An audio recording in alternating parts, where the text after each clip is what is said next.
Obi Igbo ekene m nwoke kene nwa kene ihe na-ejiri Igbo ozi so n'ụbọchị nke taata na ozi ji ebe bụ okwu gbasara onye agha a na-akpọ Matthias Ezeaku.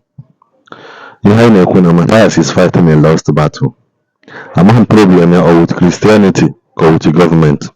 You can't be attacking Christians na attacking government at the same time. Ofu onye na-akwa na-agba igwe mmadụ mgba. Kịta ya na-asị na onweghị Christians na 17 years old boy we discover eyelashes. 17 years old boy discover eyelashes. Ka ihe bụ religion ya? You don't know. Ịmahụ na ọ na-eje ụka. Ịmahụ na ọ Hindu worshipper. Nwoke nwe Facebook is an Hindu worshipper. Anyị ma. Mana ka ihe onye omenala mepụtago onye omenala na Nigeria gwa m ihe very traditionalist mepụtago ọ bụ na ọ bụ hotel na akwa na nwanne nwoke bụ ihe lụrụ. Apart from that, what else have you done? But you can count millions upon millions of ihe onye ụka mepụtago just na Nigeria alone na-akwe na-ekwu worldwide. Ma mepụta na-asị ụzọ mee nke a onye ụka mee nke ekpere n'afa Jizọs isi na a na-ekpuchi ụzọ n'ọbara Jizọs. Ụzọ ndị ọcha na-alụ ụzọ na be ha inye ya ihe n'ime ya. To bury it na Switzerland, that tunnel, the two tunnel going and coming back in Switzerland, the ritual was performed that place tupu alụcha mgbe a na-ebido ya na mgbe alụcha that tunnel. Ọ bụ na ịmara Emalia. Ndị ọchacha ebido ihe they will perform ritual. Commonwealth game eme ritual was conducted before media. Woke up agbacha agba ritual was conducted at the opening ceremony tupu ebido woke up. But you think no just opening ceremony ka na-eme. Onye ọbụla na-ebute chi ya akwụbe chi ụzọ n'ihe ọbụla ọ chọrọ ime. Epụta na-asị dị ya technology this, that technology that.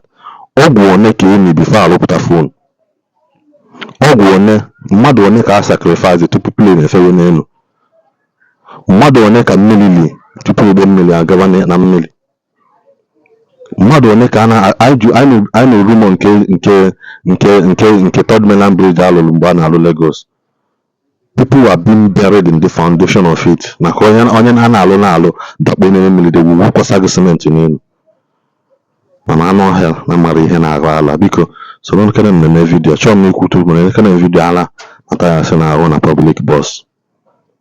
Never prosper in Jesus' name. I cover the road you are taking now with the blood of Jesus Christ. I cover each Africa can cover also no but Jesus in 21st century. And the driver with the blood of Religion is the reason why Africa will never develop. We all have been in so many countries in the Western world and see how the Western world kept their land in order. Now Africa are covering the roads with the blood of Jesus. This is how religion have destroyed the mentality of a black people. You know, we keep on dying in daily basis. Religion will never allow people to know the duty of government. They will never. He came here to disturb us in a public transport. Look at African mentality. You know, in a nation whereby the government failed to give their children good motorable, the people that gave you Bible built one of the best motorable road on this planet Earth. They gave their cars an expiring date. The time that the car, when you get there, the car will expire. But here, they are covering my journey with the blood of Jesus, disturbing people's peace. Ndala.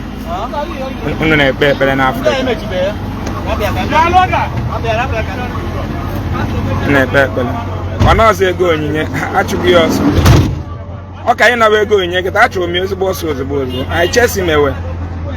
Religion are the reason why we are poor. Go to abroad. You see, you guys, even those who are following me in abroad or watching me from abroad, you see that the production of the items we are using on this earth is what creates job for the graduates, for the citizens in overseas. But here, where there is no factory, they will have 50 churches and be praying inside that church to cancel poverty with empty mouth. And a reverend, a pastor will be telling them that Jesus will give them money in Africa. This is how foolish we have become. You know? Allah praise the Lord. What are the Christians doing to tell the government that they are frustrating their citizens? Look at our boys in overseas. We are in prison everywhere in the world, suffering, packing snows in Europe. And they are even convincing us here that Jesus gives us a visa to travel to abroad. And the same Jesus refused to give a German citizen visa to come and be selling oppa in Opi work. This is the mentality of black race. Religion is the reason why we will not prosper, we will not move forward on this earth. European that gave you the religion, keep on moving, waxing with science and technology, practical, physical things. And our moms here, they are selling pure water. With the pregnant mother selling pure water in Africa. I chase him away. Without it, he would have started collecting offering. Lazy people. They don't have job. A driver will suffer from here to Onsuka with this bad blood and will go and give money to a criminal, a bandit that owns 5 private jets, that their children in Canada. They will keep on fighting them. It's our land and we must defend it. Europeans told us that the world is about to end. After killing 48 million people in our land in the name of slavery, they came with a book and told us that their brother died for our sin. Black man, it's time you wake up. It's time you wake up. Before the coming of British, your ancestors know the Chukwu Okike Abiama, the creator. Nobody is the founder in our land. We are the children of the creator. Forget about the European criminals. They brought this religion to break our backbone so that we will not question them. The reason why they use our newborn baby to feed crocodiles. The reason why they chain our able-bodied men. The reason why they rape our women. Now look at Africa. Arab and Europe scattered Africa into two. They brought Arabic religion, European religion. A black man will kill his fellow black person, remove the baby in the womb, kill it in order to defend Muhammad and Jesus. No peace in Africa. We'll keep on suffering until we wake up. We'll keep on suffering until we wake up. Look at us now in Malaysia. You can't see how many in prison. Malaysia came to Igbo land and collected palm fruits and plant in their country. And then Malaysia be whatever. Kwana beha. Ihe jeli nita red oil granite oil isi na akpụ si na Igbo apụta. Na onye Igbo na-akpọ ọbara Jesus ka onye eri aka. Asị ya nebe anya n'ugwu na help ya ga-esi n'ugwu wee pụta. How many of us are in prison in Malaysia today? They are sustaining for what the Creator gave us natural. How many are in prison in India? Look at Dubai that begged us for food in 1978. Obasanjo made mockery of them and told them that their place is desert. They went back and used their natural sense of reason and create artificial ocean around their nation. They make their shipments one kobo. Understand? Before they detect that they have oil, go to Dubai is where you will find one of the tallest buildings on this planet Earth. Look at where we are. The governments are looting us and religion leaders are telling us to pray. That we should pray harder. We should pray harder. We should pray harder. Jesus will give us money. Harun say will give us money. Bad stars. Criminals. Criminals. Every woman today in the country that brought Bible to us, when they are pregnant at the months of 7 months, they will receive 500 euro. Almost half a million plus. But come to Nigeria here, our pregnant mothers are selling pure water with pregnancy. And the pastor will tell them that it is the will of God, that Jesus will change their condition. So this is time that the black man should wake up. Jesus have never changed any situation of any nation on this planet Earth. Chinese are Buddhism. India, I'm just coming back from some months ago. They are Hindus. Okay? Japan worship their own natural way of, their own tradition. They pray in their own way of life. Malaysia, the same thing. So many countries in the world. So in Africa, where the religion, Christian leader failed to tackle the government and start blaming the traditionalists. And I don't see the journey again. And whenever they produce motor, I'm going to city motor more than 10 million people out in China. So city. You have a carburetor, you have a steering, you have a steering wheel, you have an AC, you have a wiper, you have an engine, you have a gearbox. These are things that eradicate poverty in the Western world. I never see get destroyed by poverty. It can go on week. On a cabo on a deadly road. Look at how poor their brain is. Deceiving our people. We'll keep on liberating we'll keep on telling them because they have been fooled for years. Look at our women here suffering. But women are first class citizens in the Western world. Done by the government. What are the Christian leaders doing? What protests are they doing to attract the attention of the international community? As Reverend Martin Luther King did in America and rescue blacks from being oppressed by the whites. And today, black men have ruled America for 8 good years. Barack Obama, done and dusted by a man, practical with the normal solution made for it everywhere in the world. Here we are doing fasting. Some of them is all Sanata buses here. You know, Oyen Sigma fasting now, but when no Canada.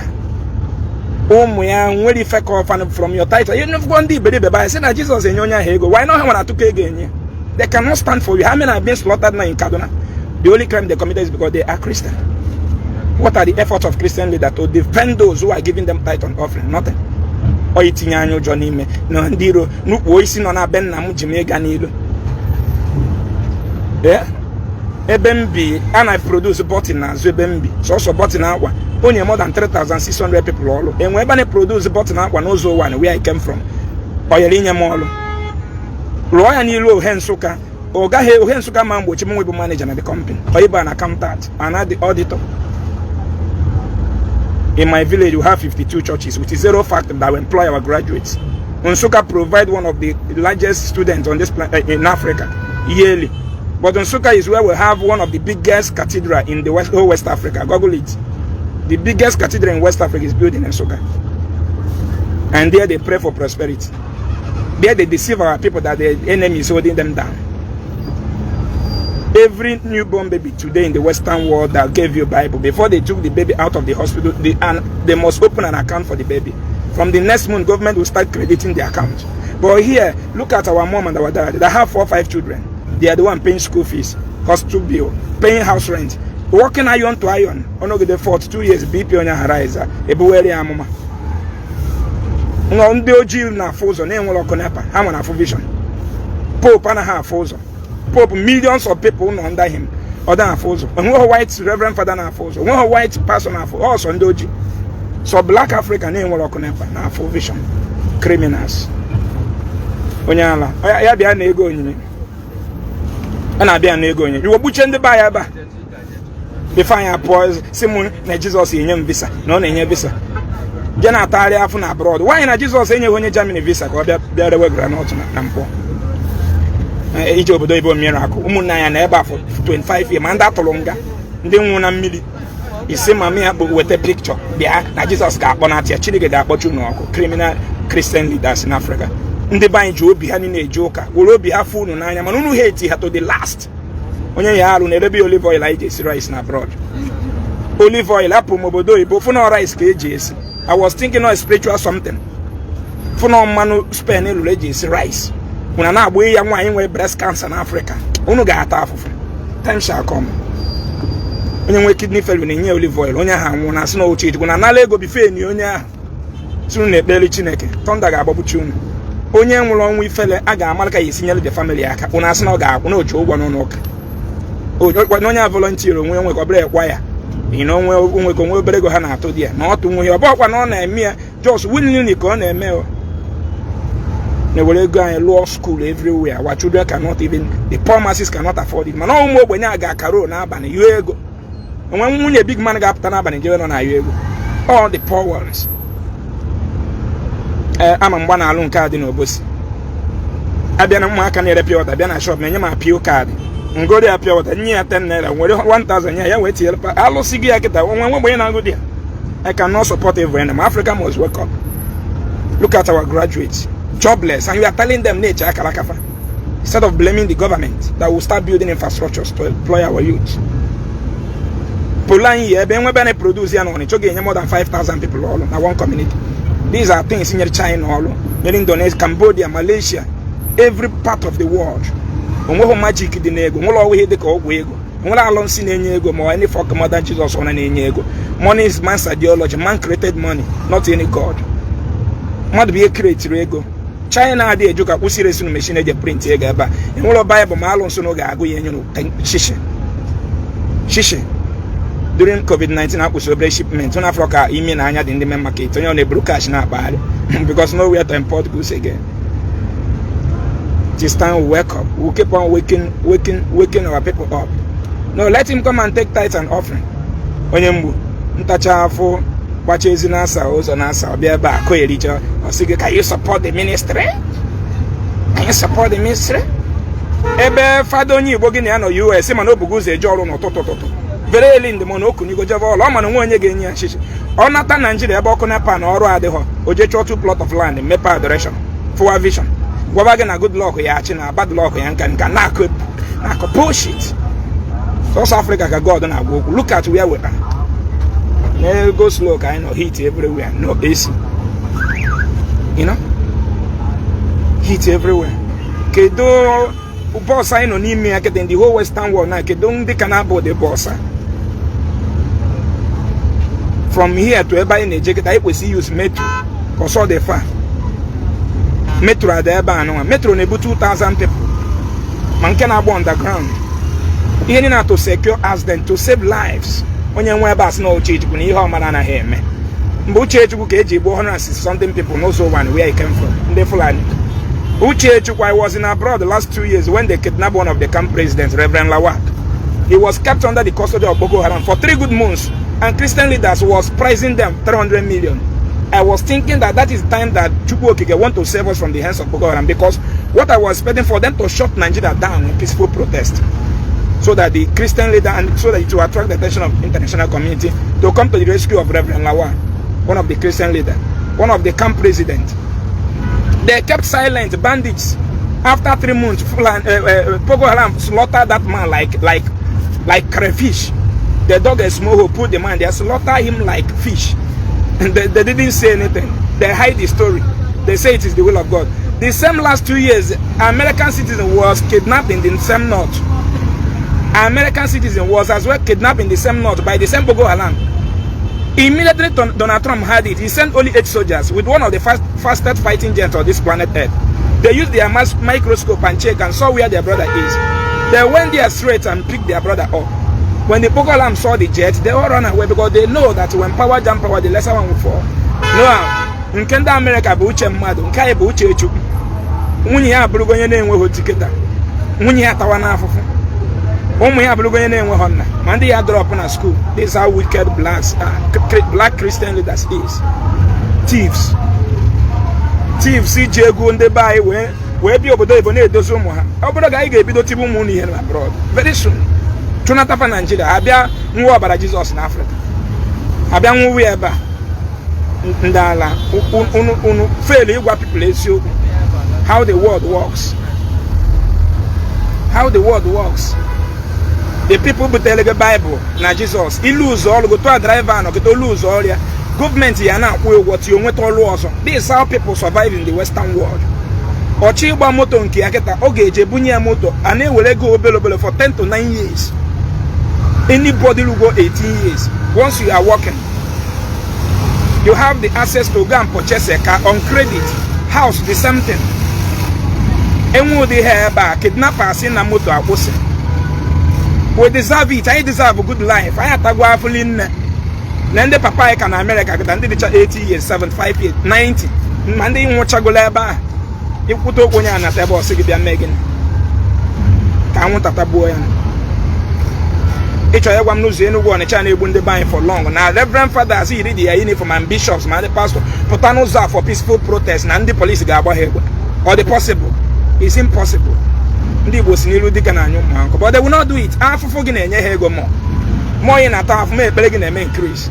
More in any tight and offer. And area, but no God the king criminals. And then your God. And your God, our law school, when you're angry, is him about when Jesus in your mego. Ask him, Chiob and I gave him a woman and manapa, we barodicha, chohomian and to my. Don't need it. Mwechukuna goes over the money over the resources. And all this Naki generate go from that resources goes to a government. Government go no managa tropa. Government be AJIM. If AJIM government. Our people here, when we go, Amanga Hospital. Kedebo Momne Memoa. I was treated like a king in Qatar. Lost now one abdominal pain and flight. If I need to take Qatar airport, ambulance they chase me. Ambulance has been waiting for me. Mwana abre citizen. Then when I over the Qatar, now the Bohonyocha, Onyoji de Cam, they gave me a full good treatment. They handle me like a king. Manaba can die by now, but I have over Jesus. And I never was here or Buffalo. Like the mentality I could go like. And was say, now people in the village. Jidono court you see a village I know you. Why need to buy normal sickness? Now you're man, the ocha. Only when hepatitis here. Hepatitis, common hepatitis here. Nebundi buy cocoa. Undo can Andy be appetizing no nagi wulugi. This thing are just normal sickness. Only him with his journal. Was in a negative Ramos. Kidding all no do Akumaka in Amugano. In a village in Atamadi and Afagalo. Without Nanya Mepeketa, even Ketagamando can be the Vanamana village. One go rice and go everything, Kono Abuna. Mana before, these people patch up from even down in them. So say go mkahane. Don't went off my truck when I stand. Hey, how will even go na send they send? No emergency kanka. Kedu the ubo do bi kedeji wori religion kan ya bo. Eh? When gas in the Mepono can answer by get a nelo 2000. And you walk a jago totally, some no, we're totally any room machine, nobody at 2000. Like a pastor about a answer. So get it to him. Again, we have Europe, they will take you to a psychiatric hospital to know if you are insane or not. So, if I have to go too much, I say, go anointing oil, I go, I just in abroad. Oh, cooking oil. Olive oil, I know, as you are my home team may travel. I'm for no rice cages. Eh? I say, if I will million on a way, I see, or to get DJ for dressing saloon, or one of spirit to get my game. You have to go to medical doctor and check, manifest, make and proper medication. Or to see treating in when malaria, I see treating on house, my one tip. Sickness that respect religion. What is respecting medication? They should stop fooling you people. These people are bandits. If ever ambulance in Egypt bus, no but I'll be a lie by a big national president in Egypt. Bus, national ambulance, about national ambulance for cats.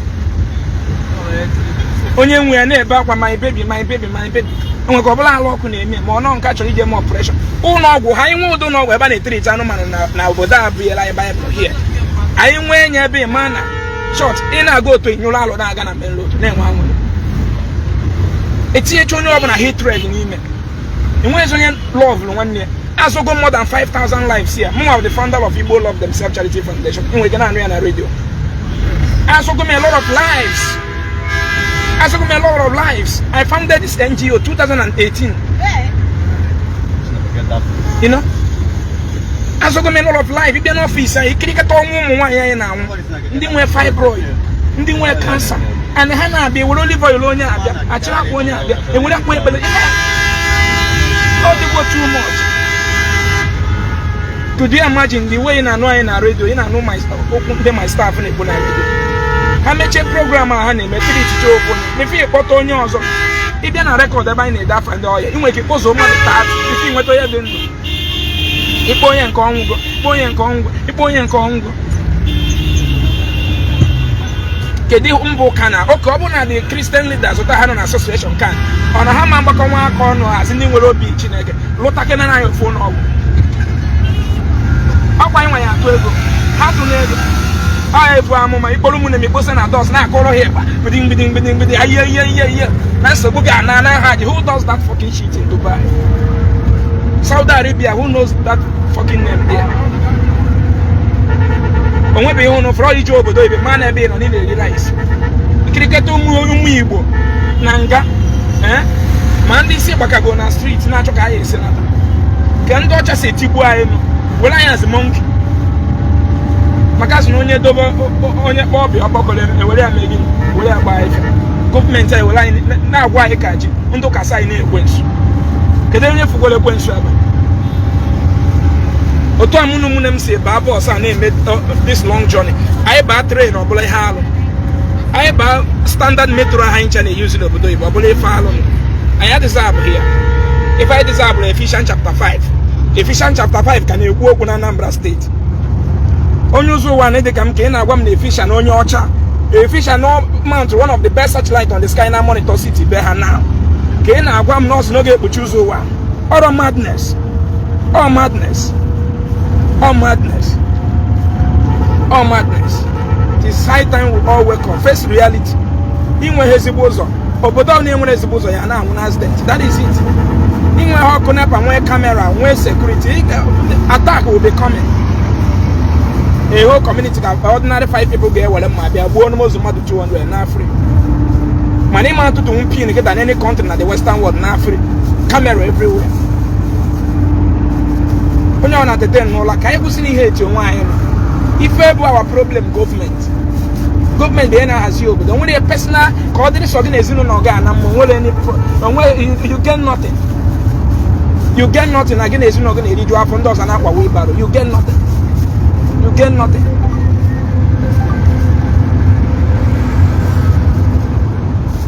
everybody might not be opportune like me. Can see where I got. Do you get me? Then on a man's wire, don't be a businessman.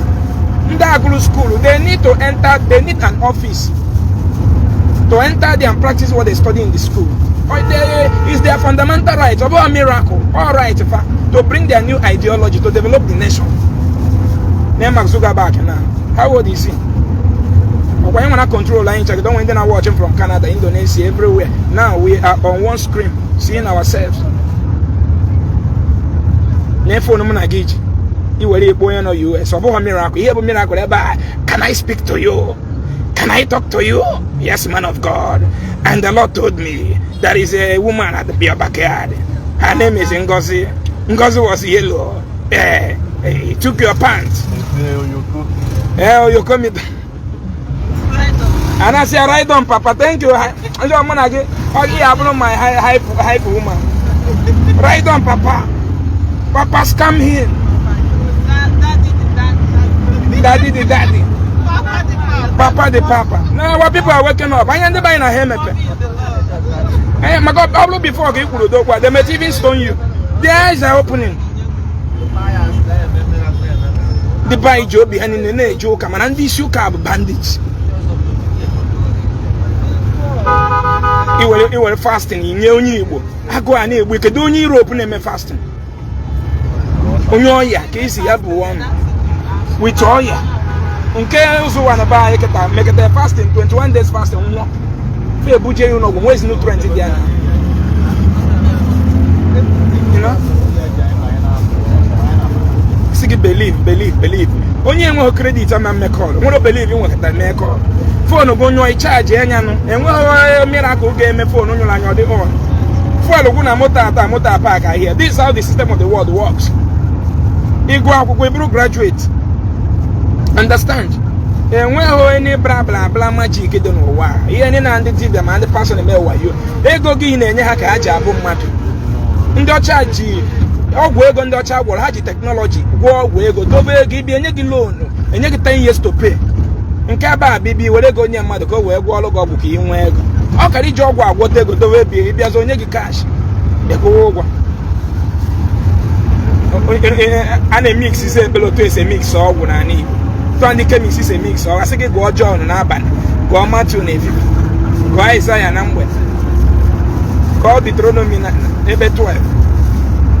Nnewanyi anyị na-ata ofu ebe a. Nnewanyi bi ya n'obodo abụọ dị Traditionen na obodo Traditionen ata chumo 4. A na-akwụ 350 euros, almost 400 something thousand every month. Times 4 ahụ is almost 2 million naira. Every month, only receive 2 something million maka na ọmụtara ụmụ 4. Mana nnewanyi anyị chumo 4 ebe na onye nke a ọnya cross na ndị wayo na cross ka ọnya na moto na ha. Na ndị wayo na ndị 419 na ha ndị eriri iburu dị ha na Europe kita na the Western Union na oje gị lewe pure water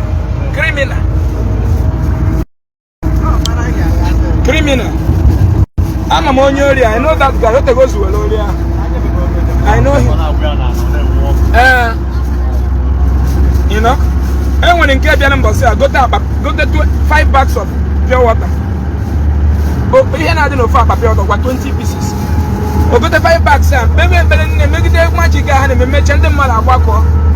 O wasting on your no yard and Alamoya Chole go no 1 million. Niha was a gabi. Manana Naman walk away, we are not 1,000. Okay, now here pure water go to 200 into 5, 1,000 naira. Each bags to 200. O go 5 bags, which is 1,000. Manole pure water 1 hour that is all 4 days. Abusa 100,000 go jana. Minus 1,000 we getting 99,000. Abu mumugu.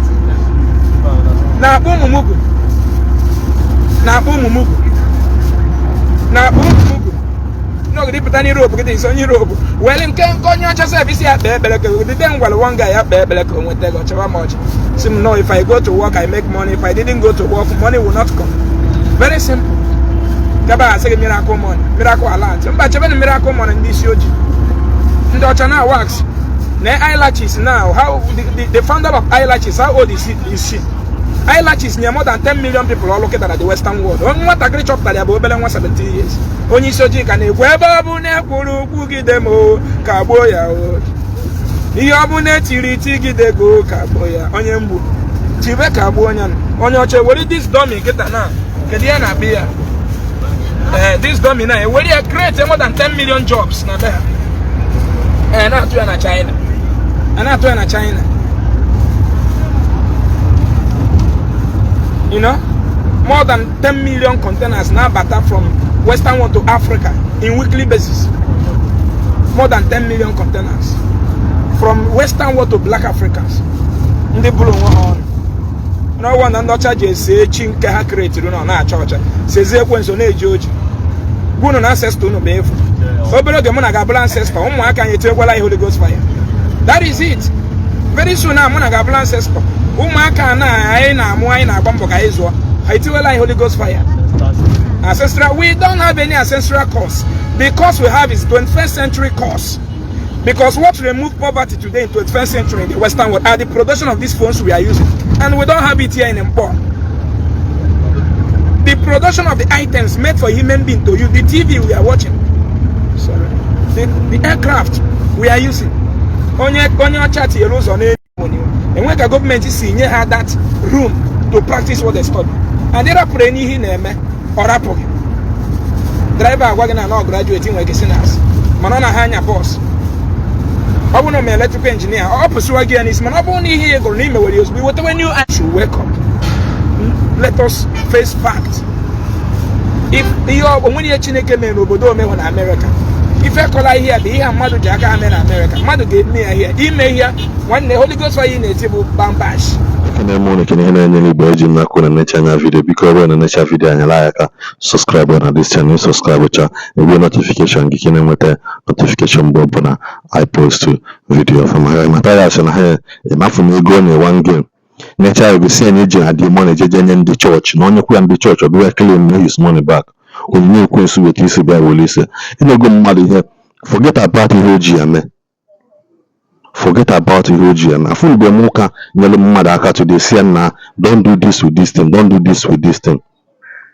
Happy you to pull nkịta ukwu happy zale ogunye na ndị mmụọ ka ha nụọ ya n'uju ya afọ. Mana selfish agwa m chọọ ịga ma Matthias fumboso ojola ala abaghị m ahịa ndị ọ na ha ebido nwayọ mmadụ anakwa na-agbachio na ha afọ anya ọgụ. In ha agbu ọgụ ndị ọcha ya pụta Hindu ha kpụcha na be ha pụta ndị baya travel from here to obodo denye Hindu ọbala nye nke wọlia powder na epụta na asị na nwa ha kwuo against Muslim. Ahụ Nigeria niile ka anyị nọ Igbo ha na akpọ Christian ikwu maka Christian kwuo maka Muslim sụọ ya n'oyibo ka onye ọzọ ya esinu ka ndị ọzọ ya esinu ndị Hausa achụtahụ gị bịa bee gị isi na mkpọ ahụ nọ chenji ya afam anọghị ekwensu moto gbana ha ọ dị na mgbe ọzọ.